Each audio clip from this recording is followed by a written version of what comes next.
আসসালামু আলাইকুম। আপনাদের সঙ্গে আছি আমি মুনিরা ফেরদৌসী। আজকে চলে এসেছি হুমায়ুন কবির রচিত নদী ও নারী উপন্যাসটি নিয়ে।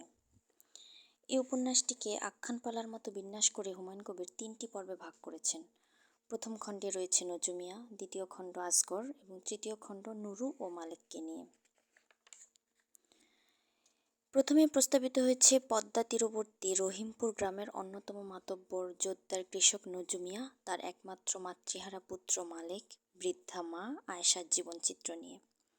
গ্রামের আরেকজন প্রভাবশালী ব্যক্তি আসগরের সঙ্গে নজুমিয়ার সম্পর্ক শত্রুতার, একে অন্যের জানি দুশমন। অথচ পদ্মার তীরে বসতি পত্তনের সময় দুজনেই ছিল প্রাণের বন্ধু। কেন তারা এখন পরস্পরের শত্রু তার কারণ জানায়নি লেখক। আবার মালেকের মৃতা মায়েরও উল্লেখ নেই। পদ্মার অপর পারের জমিতে খাজনা আদায়ের জন্য নদী পাড়ি দিতে গিয়ে আকস্মিক ঝড়ে প্রাণ হারায় নজুমিয়া এবং পুত্র শোকাতুরা আয়েশাও গভীর রাত্রিতে নদীতে আত্মহত্যা করে। একটি মৃত্যু প্রাকৃতিক, আরেকটি ব্যক্তির স্বেচ্ছাকৃত। এভাবেই প্রকৃতি ও ব্যক্তির বাঁচামরা এক সূত্রে বাঁধা পড়ে। তখন অনাথ মালেককে বাড়ির কাজের লোক যে নীতিবান ও সৎ সেই বসির আসগরের কাছে প্রত্যর্পণ করে সমস্ত বিষয় সম্পত্তি সহ। আসগরের স্ত্রী আমিনা তাকে পুত্রবৎ স্নেহে গ্রহণ করে এবং কন্যা নুরুর সঙ্গে মালেকের বাল্য কৈশোর জীবনে স্নেহপ্রীতির সম্পর্ক গড়ে ওঠে। প্রকৃতির রৌদ্র রোষে একসময় গ্রামটি খরার কবলে পড়ে। খরার শেষে আবার প্রবল বৃষ্টিতে গ্রাম ভেসে যায়। এখানে প্রকৃতির চিরাচরিত নিয়ম আমরা দেখতে পাই। গ্রামের লোকজন বাধ্য হয়ে নতুন বসতির সন্ধানে বের হয় এবং একসময় নতুন জেগে ওঠা বিয়ানচর নামক চরে তারা আবার ঘর বাঁধে। কোনো এক ধান কাটার মৌসুমে আকস্মিকভাবে মালেক নিরুদ্দেশ হয়। তার বেঁচে থাকা নিয়ে সংশয় জাগে। ইতোমধ্যে মালেক ও নুরুর মধ্যে নরনারীর প্রেম সম্পর্ক গড়ে উঠেছিল। নুরু আশায় বুক বাঁধে এবং দীর্ঘ 40 দিন পর মালেক ফিরে আসে।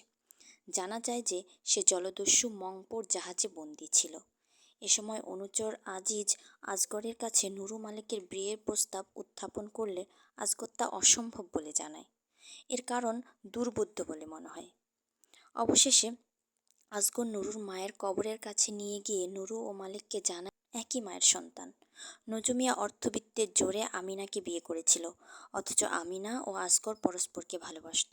কিন্তু আমিনার মা বিত্তশালী নজুমিয়ার সঙ্গেই বিয়ে দিয়ে দেয় আমিনাকে ও তাদের সন্তান মালেকের জন্ম হয়। নজুমিয়া ছিল বদরাগী স্বভাবের এবং সন্দিগ্ধ মনা। আমিনাকে সন্দেহ করে তালাক দিয়ে দেয়। আমিনা আত্মহত্যা করতে গেলে আসগর তাকে বাঁচায় ও বিয়ে করে সংসার করে। তাদেরই কন্যা সন্তান হচ্ছে নুরু। এই ঘটনা উপন্যাসে গোপন থাকে, এমনকি নজুমিয়ার গ্রামের লোকও তা আভাস ইঙ্গিতে কখনো প্রকাশ করে না। কারণ নজুমিয়ার জীবিতকালে আসগর আমিনাকে সেই গ্রামে আনেনি। এই ইতিহাস শুনে নুরু ও মালেক হতভম্ব ও বিচলিত হয়ে পড়ে। বেদনাহত নুরু পিতা আসগরের সঙ্গে ঘরে ফিরে যায় এবং যন্ত্রণাদগ্ধ মালেক আলোর পথ খুঁজতে অন্য কোথাও চলে যায়। জীবন ও সমাজের নিয়মেই তারা বিচ্ছিন্ন। প্রকৃতিতে নদী 2 তীর বাঁধে। নদী আবার প্রবল বন্যায় সেই 2 তীর ভাসিয়ে নিয়ে যায়। তাতে করে পলিতে ঋদ্ধ হয় চাষের জমি, তারপর সমুদ্রে গিয়ে মিলিত হয়। মানুষের সমাজ জীবনেও বহু তীরের বাঁধন রয়েছে।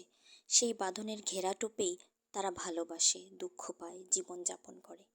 অজান্তে এর গণ্ডি পেরোলেই চিরবিচ্ছেদের শিকার হয়ে পড়ে।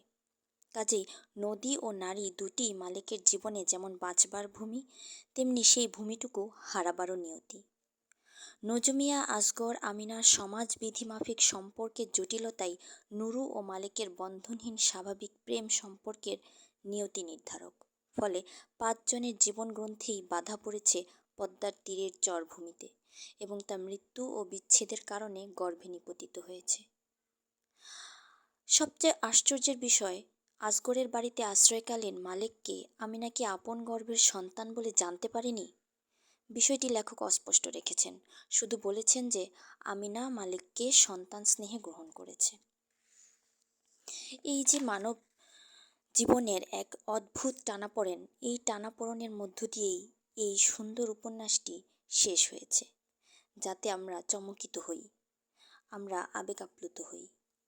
এই সুন্দর উপন্যাসটি সকলকে পড়ার জন্য আমন্ত্রণ রইল। ধন্যবাদ সবাইকে।